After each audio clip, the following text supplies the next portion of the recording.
À Dubaï, je pense qu'on vit bien. Enfin, on vit voilà, normalement à partir de...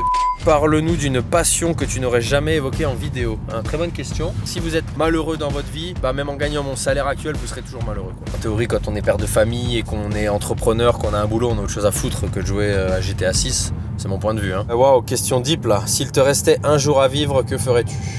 C'est triste comme question, j'ai presque la gorge qui se serre un peu. Première question, à quand la conception et la commercialisation de ton propre harnais de tête? Je pense que ça n'arrivera jamais. Déjà, il faut savoir que j'utilise... Alors, j'en ai un que j'avais fait la review il y a quelques mois maintenant, d'ailleurs dans une vidéo à Moscou sur un harnais. Il faut savoir que je l'utilise pas trop. Quand j'entraîne la nuque, je fais plutôt, vous savez, je mets la plate sur mon front et je fais des flexions-extensions avec ma nuque. Je préfère ça, même si le harnais c'est bien et que je l'ai utilisé pendant très longtemps, mais c'est pas ce que je privilégie en ce moment. Après, évidemment, si demain il y a une marque qui me propose un chèque pour mettre mon nom sur un harnais de cou, bon, évidemment que je le ferai, mais c'est pas l'ordre du jour. Pourrais-tu faire un entraînement complet avec une kettle de 32 kg, même format qu'au parc de street?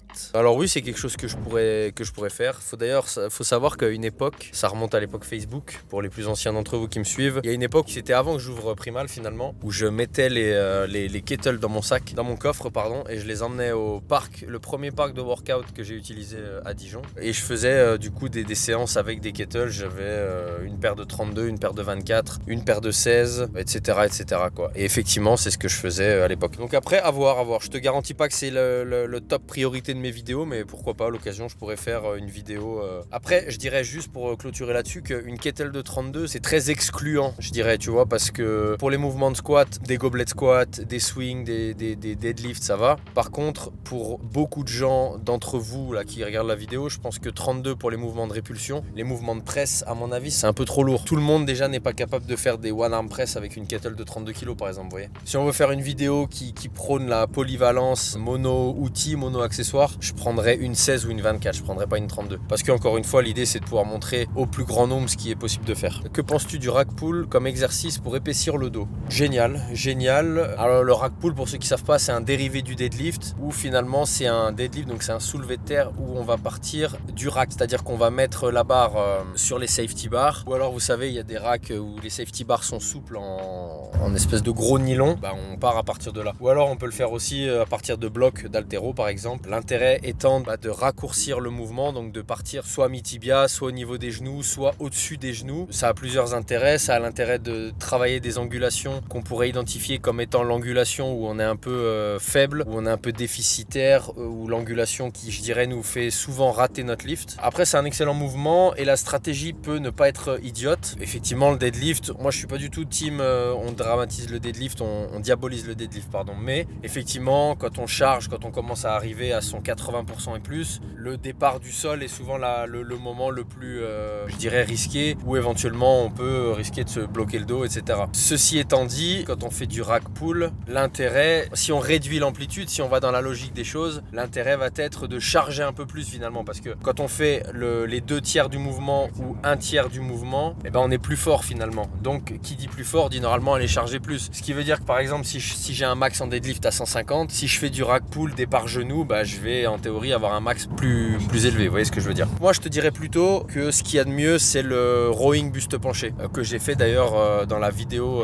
entraînement qui a été postée la semaine dernière, tournée sur ce même jour. J'aime beaucoup le rowing buste penché et c'est selon moi pour l'épaisseur du dos le meilleur exercice. Parle-nous d'une passion que tu n'aurais jamais évoquée en vidéo. Très bonne question. Alors je dirais que mes deux passion. Après, passion, j'ai l'impression que c'est un peu galvaudé parce que passion, c'est quelque chose qu'on pratique ou qu'on nourrit régulièrement, fréquemment. C'est pas trop le cas avec ces deux éléments là que je vais vous mentionner, mais c'est des choses en tout cas que j'aime beaucoup, qui ont toujours fait partie de ma vie au fil des années. C'est la bande dessinée et les jeux vidéo. Les jeux vidéo, faut savoir qu'à une époque, j'étais vraiment excessivement fan, typiquement de l'époque Game Boy jusqu'à l'époque PS2. J'étais vraiment très fan, je jouais énormément aux jeux vidéo, j'achetais la presse papier tous les mois mois religieusement. Je crois que c'était Jeux Vidéo Magazine, je sais plus comment ça s'appelait. Donc ouais, c'est des trucs que je faisais et que je jouais, enfin comme beaucoup de gens. Mais après, moi j'ai eu du mal j'ai jamais accroché sur le gaming online. J'ai fait un peu, je crois, le premier Call of où j'ai joué un peu en ligne, où je me débrouillais pas mal justement là. Mais j'ai jamais pris ce train-là, si vous voulez, de jouer à Warcraft. Enfin voilà, j'ai jamais trop pris ce train-là. J'ai une Switch, j'ai même acheté la Switch 2 l'hiver dernier. Alors le dernier jeu console que j'ai vraiment aimé, je pense pas être très original en le disant, c'est Red Dead Redemption 2,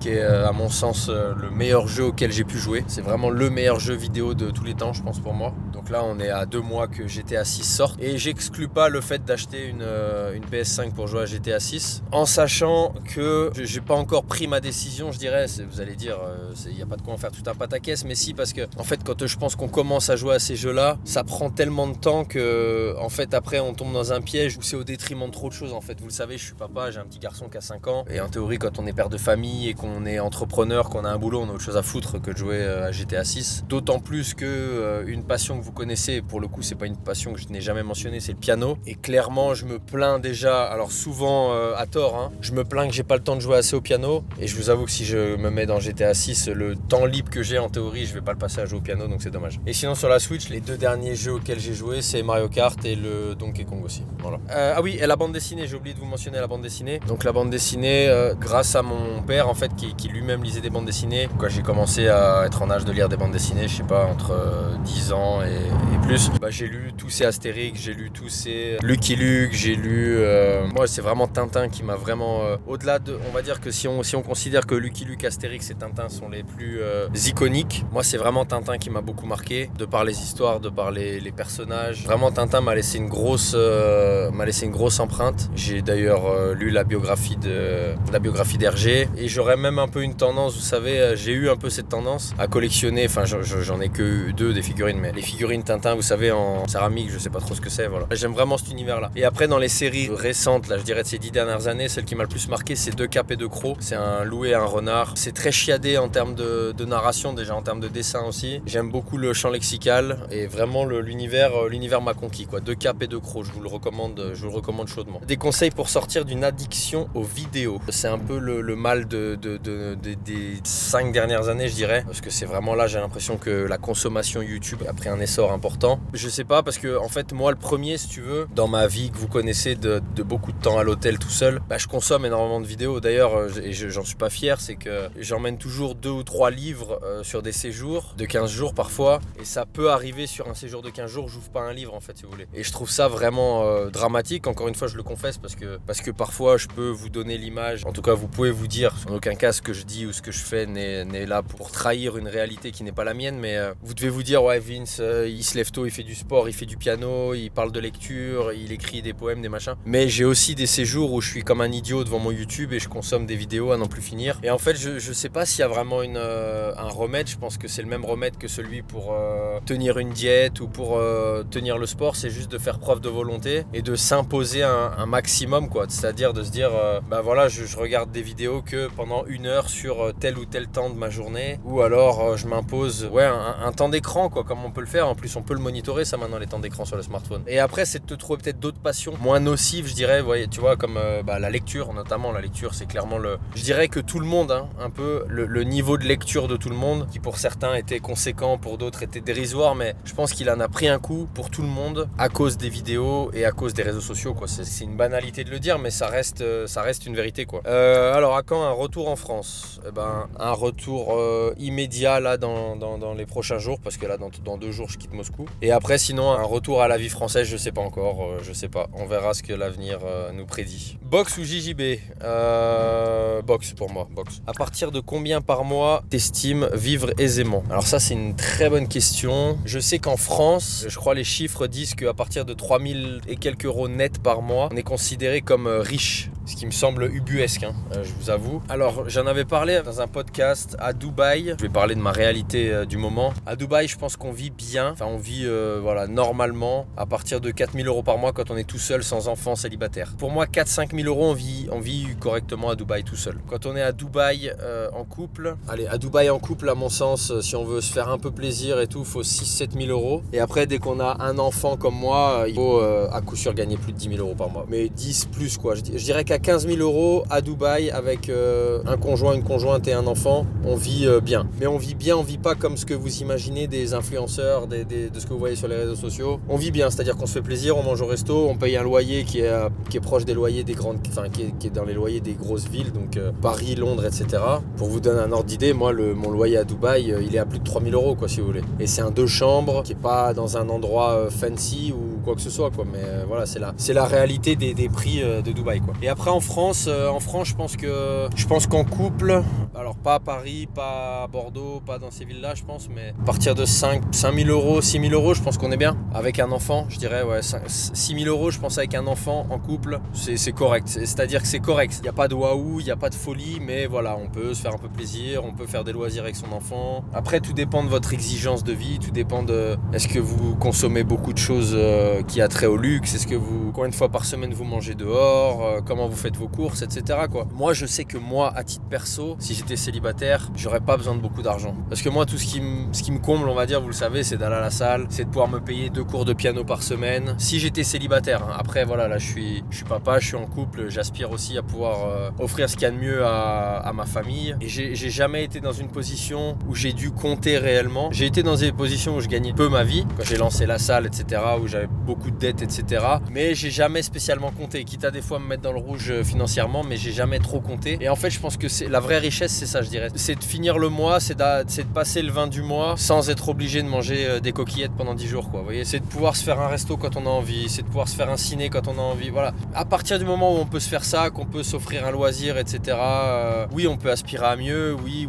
Mais moi qui gagne, je dirais très bien ma vie dans ma vie actuelle à Dubaï, je peux vous le dire là en vous regardant dans les yeux, c'est pas ce qui rend heureux plus que ça quoi. C'est-à-dire que si vous êtes malheureux dans votre vie, bah même en gagnant mon salaire actuel, vous serez toujours malheureux quoi. Alors, c'est quoi les morceaux de piano que tu rêves de jouer, facile ou difficile? Alors, il y a la Tempête de Beethoven que je rêverais de savoir jouer.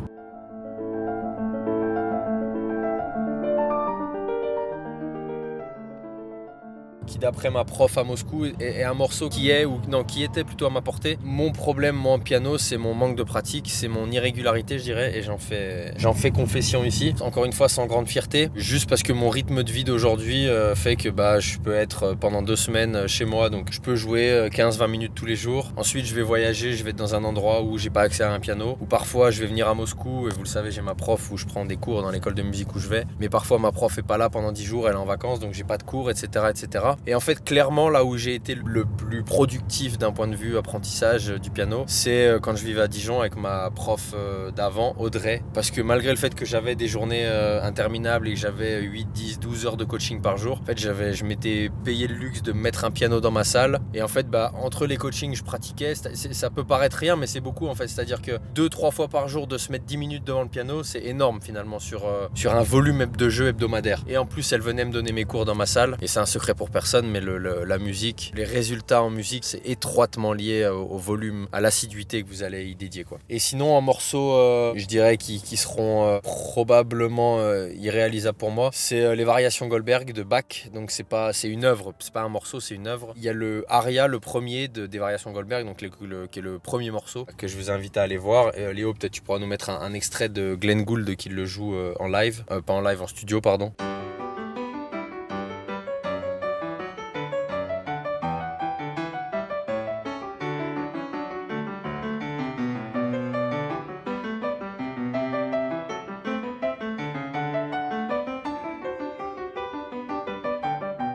Et je pense que c'est le plus beau morceau de piano qui existe à mon sens. Après, il y a le morceau que je joue, mais je joue une version qui est un petit peu édulcorée, je dirais. C'est Jésus que ma joie demeure de Bach aussi. Puisque le morceau original, la transcription originale, elle est de... Comment elle s'appelle? J'ai pas envie d'écorcher son nom, mais je crois que je vais le faire malheureusement. C'est Maria S. Donc c'est une femme qui le jouait. Et la version finale non édulcorée est pas si simple que ça, elle est même dure. Enfin, elle est dure. Elle est à ma portée, mais il faudrait que je la bosse pendant 3 mois. Et voilà, comme comme pour tout, j'y dédie malheureusement pas assez de temps. Quand est-ce que tu nous crées ta communauté pour partager tes trainings énervés et ton savoir? Bah écoute, ça je l'avais fait l'année dernière un peu avec un groupe WhatsApp. Ça avait pas mal marché au début, il y avait un bon engouement. Et derrière, en fait, les interactions diminuaient, le volume de questions et tout aussi. Et du coup, ça m'a un peu déchauffé en fait de me dire, bon bah voilà, il y a beaucoup d'interactions et puis les interactions diminuent. Mais après, c'était peut-être moi aussi qui est pas assez fait vivre le truc et je le prends pour moi. Mais je réfléchis à le refaire là dans l'été, à peut-être recréer un groupe, je sais pas, dites-le moi en commentaire si vous voulez que je fasse un Patreon, un WhatsApp, quel format serait le meilleur pour vous. Et c'est vrai que j'aimerais le faire parce qu'en fait, il y a des fois où je me dis que j'aimerais vous partager plus de training sur Instagram, et à la fois j'ai conscience que j'en partage déjà beaucoup, que c'est noyé dans votre feed, que moi ça fait, on va pas aussi se mentir, ça fait 20 ans bientôt que je partage mes trainings sur les réseaux sociaux, et que je pense que pour une certaine partie de mon audience, ça lasse un petit peu aussi. Les gens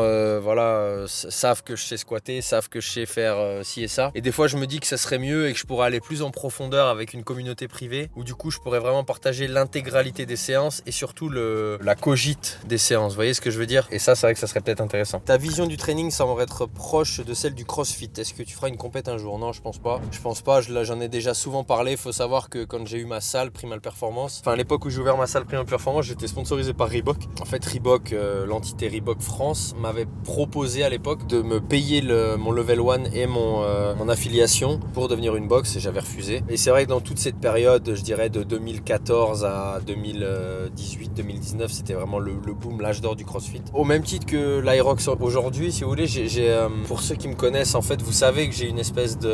Alors pas d'aversion, parce que le terme est fort, mais il y a un côté de moi qui dit sans bannière, sans drapeau. Vous voyez ce que je veux dire? J'ai pas envie de me rallier à des mouvements, en fait. J'en ai parlé dans un Q&A, dans la vidéo d'avant, le Q&A qu'on a fait il y a 3 semaines, là, et justement, je disais qu'en fait, j'aime pas j'aime pas le fait de se rallier à quelque chose, en fait. Vous voyez ce que je veux dire? Et puis au-delà de ça, voilà, 39 ans dans un mois et demi, c'est pas ma vibe du moment, si vous voulez. Après, évidemment, vous méprenez pas. Ma soif de m'entraîner, ma soif de devenir meilleur et de rester un athlète de bon, voire très bon niveau, elle a pas changé et elle changera pas. Et mes trainings vont continuer d'être aussi intenses, rigoureux et brutaux. Ça, je vous en fais la promesse, quoi. Alors, on pourrait pas avoir le shaker Tortue Ninja en goodies avec la prog. Ça, c'est Bruno qui me demande ça. C'est un élève que je coach en ligne. Ah non, Bruno, par contre, tu peux faire comme moi. Tu vas à Fitness Boutique, c'est pas du tout une sponsorisation, et tu l'achètes. Voilà, tu payes 19 balles et t'as ton shaker. Waouh, question deep là. S'il te restait un jour à vivre, que ferais-tu?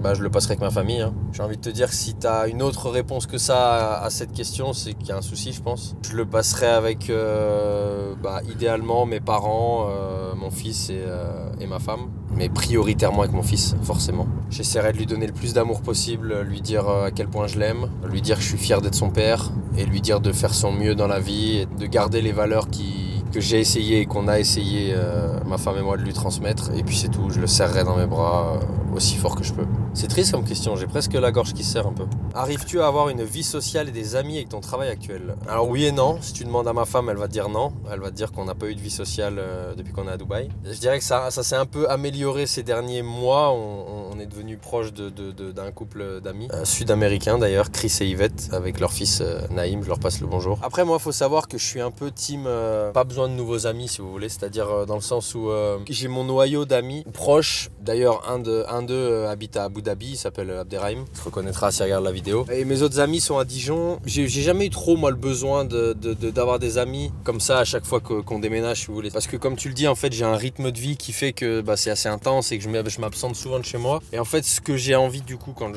et je pense que ça, c'est pas propre à moi, c'est propre à tous les gens qui ont un peu ce rythme de vie où ils sont souvent absents. C'est qu'est-ce qu'on fait en fait quand on est souvent absent? Quand on rentre, en fait, on a envie de passer du temps avec sa famille, quoi. Quand je suis chez moi, je ressens pas le besoin de voir 1 million de personnes, en fait. C'est aussi le fait que, comme je viens de vous le dire, mon noyau d'amis et 90% de mes amis sont en France, quoi. Donc à Dubaï, je les vois pas. Donc après, vie sociale, ouais, non, pas trop, en fait, pas trop, quoi. Mais c'est pas du tout une privation, une frustration, quoi.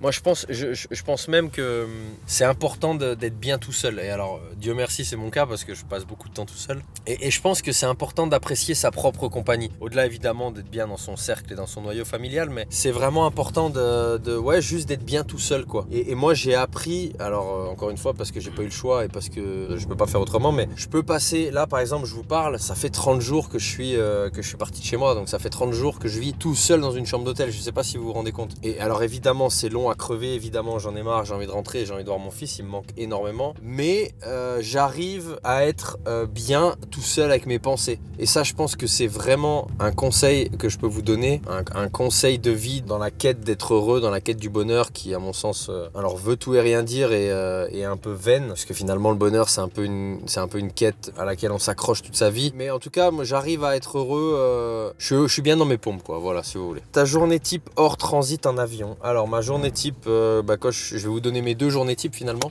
Donc il y a ma journée type quand je suis à Moscou, comme là. Elle est toujours la même, je dirais. C'est-à-dire que je me lève tous les jours à 5h50 du matin. Alors c'est tôt, déjà, bon, après si vous me connaissez, vous savez que c'est pas un problème pour moi de me lever tôt, mais pourquoi? Parce que pendant l'année scolaire, quand je suis à Moscou et que donc mon fils est à Dubaï, il y a 1 heure de plus à Dubaï. Quand il part à l'école avec sa mère, ils partent à 7h de l'appartement pour être à l'école à 7h20. Et en fait, donc moi, si je veux parler à mon fils avant qu'il arrive à l'école, et même avant qu'il parte de la maison, et ben en fait, il faut que je me lève avant 7h, donc avant 6h pour moi, pour pouvoir lui parler, lui faire un coucou en vidéo, quoi. Voilà. Donc à cause de ça, je me lève tous les jours à 5h50 quand je suis à Moscou. Ensuite, c'est toujours un peu pareil, je déjeune à 6h30 à l'hôtel et je bosse en général entre 8h30 et 8h et 9h le matin, en général jusqu'à la fin de matinée. Et après, je dirais que 80% de mon temps, 80% de mes semaines, je suis libre de midi à partir de midi ou 13h jusqu'au lendemain. Et donc, je m'entraîne en général l'après-midi, je fais une séance l'après-midi. Parfois, j'en ai fait une le matin avant de coacher. Et puis après, je m'occupe, quoi, je dirais. Donc, je fais un cours de piano quand je peux et c'est tout. Et ensuite, à Dubaï, ma journée type, c'est donc réveil à 6h, petit-déj avec mon fils à 6h30. 7h, on part à l'école. Je le dépose à l'école à 7h20. 7h30 à peu près, je quitte l'école. Et je vais bosser pour 8h ou 8h30 pour coacher. Et ensuite, pareil, jusqu'à fin de matinée à peu près. Ensuite, je coach l'après-midi le fils de mon client. Et je vais chercher mon fils à l'école aussi, à 14h, début d'après-midi, 13h30. Je coach l'après-midi et ensuite je suis en famille en général. Des fois, je me réentraîne l'après-midi. Mais quand je suis à Dubaï, j'évite de faire trop de doubles séances pour privilégier un peu de temps en famille, quoi. Voilà. Ça, c'est mes 2 journées types. Alors, le futur Lego acheté. Très bonne question, ça. Alors, faut savoir que j'ai toujours pas acheté le Lego Pokémon.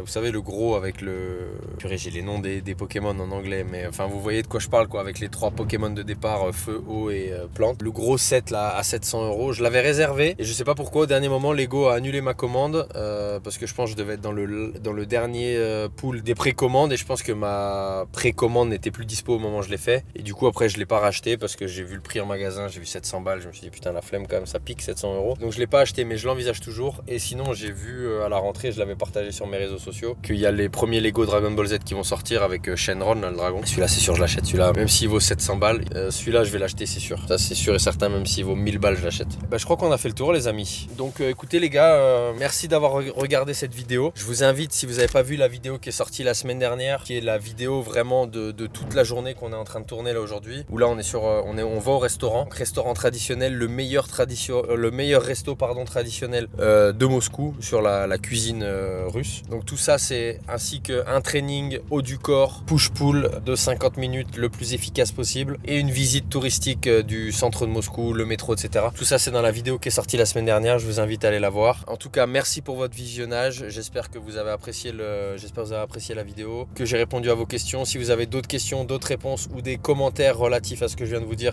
n'hésitez pas en commentaire. Pareil, vous savez, je vous demande jamais rien, les amis, à part un partage, un like, un commentaire, un abonnement. C'est important aussi. Abonnez-vous à la chaîne. Et dernière chose, si vous voulez du coaching en ligne, sachez que c'est faisable. Vous m'envoyez un DM ou vous me mettez votre adresse email dans les commentaires et je prendrai contact avec vous. Je prends encore un peu de gens, des gens motivés évidemment. Donc voilà, n'hésitez pas à me DM, n'hésitez pas à me contacter et je vous transforme en machine de guerre. Voilà, sur ce, à bientôt. C'était un Q&A dans une Maybach à Moscou. À très vite. Ciao.